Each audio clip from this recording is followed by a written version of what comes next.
संसदेचं यंदाचं अर्थसंकल्पीय अधिवेशन खूप मोठ्या प्रमाणावरती गाजते. त्याचं कारण असं आहे की काँग्रेस खासदारांनी लोकसभेमध्ये खूप मोठ्या प्रमाणावरती गदारोळ घातलेला आहे आणि म्हणूनच संसदेचं कामकाज चालू होत नाहीये. याच अनुषंगानं बोलण्यासाठी काँग्रेसचे खासदार बळवंत वानखेडे आहेत माझ्यासोबत.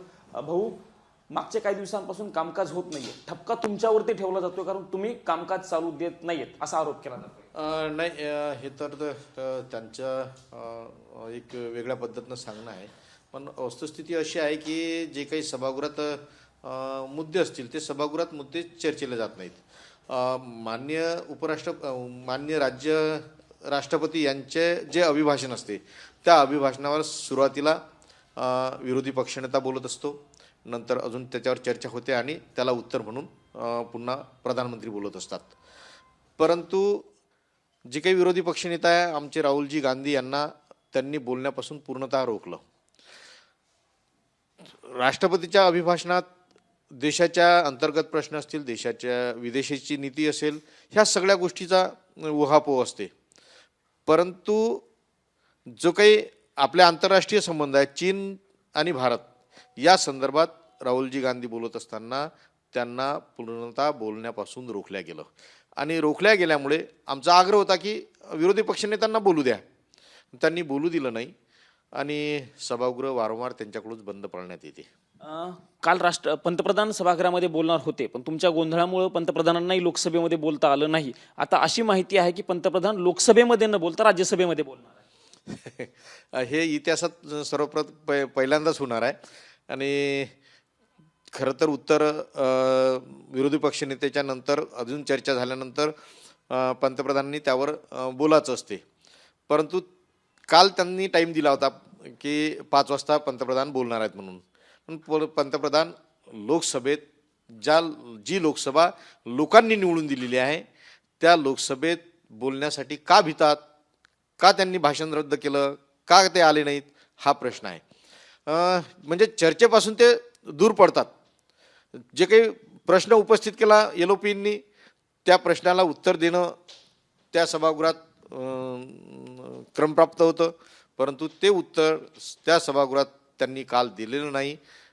पुन्हा आज त्यांचं राज्यसभेत भाषण आहे. राज्यसभेतली तुमच्या पक्षाची रणनीती काय? म्हणजे इकडं तुम्ही बोलू दिलं नाही, तिकडं तुम्ही राज्यसभेमध्ये बोलू देणार आहात? नाही, राज्यसभेत सुद्धा ह्याच पद्धतीनं काँग्रेस पक्षाचे सर्व सन्माननीय सदस्य त्यांची रणनीती राहील. तिथं संख्या कमी आहे, परंतु तरी राज्यसभेचे जे काही आमचे काँग्रेस पक्षाचे अध्यक्ष मल्लिकार्जुन खरगे साहेब असतील, जयराम रमेश असतील, ही सर्व मुख्यजी वासनिक असतील, ही सर्व मान्यवर मातब्बर मंडळी आहे, ती त्यांना बोलू देण्यापासून प्रवृत्त करतील याची.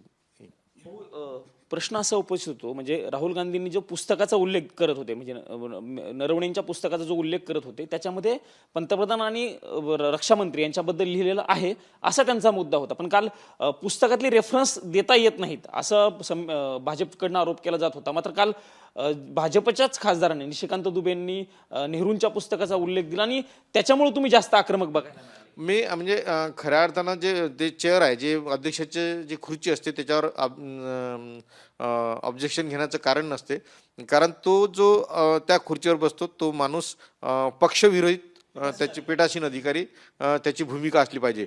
परंतु यापूर्वी मग पंतप्रधान असतील त्यांनासुद्धा त्यांनी पुस्तकातले रेफरन्स वाचू दिले. आणि काल तुम्हाला लक्षात असेल तो निशिकांत दुबे ज्यांनी म्हणजे जे पक्षा एवढी गलिच्छ त्यांनी आरोप केले.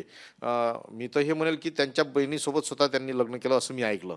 म्हणजे या अशा माणसानं इंदिरा गांधीवर किंवा नेहरूजींवर वारंवार अशा टीका करणं हे चुकीचं आहे आणि तो रेफरन्स घेऊन ते बोलू शकतात. म्हणजे पीठासीन अधिकाऱ्याचा दुपटी धोरण पहा. एकीकडे रुलिंग देतात की कोण्या पुस्तकाचा किंवा मॅगझिनचा रेफरन्स न देता बोललं पाहिजे, पण तेच पीठासीन अधिकारी मागच्या वेळेस पंतप्रधानांना बोलू दिलं.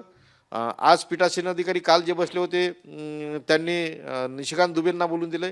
हा दोगलेपणा आहे, दुपटी धोरण आहे.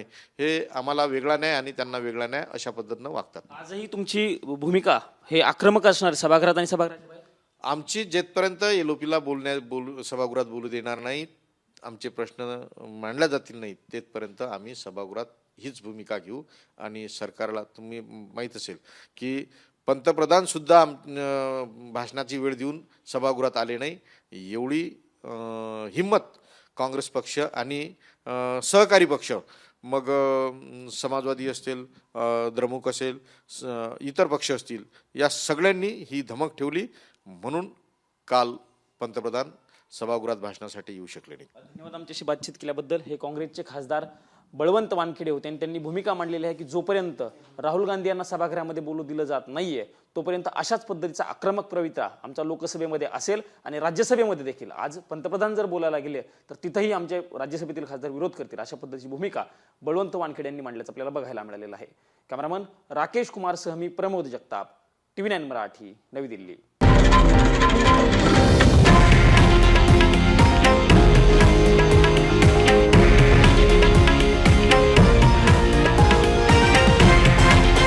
हे आहे देशातील नंबर 1 न्यूज नेटवर्क आणि आपण पाहत आहात TV9 मराठी, एकमेव.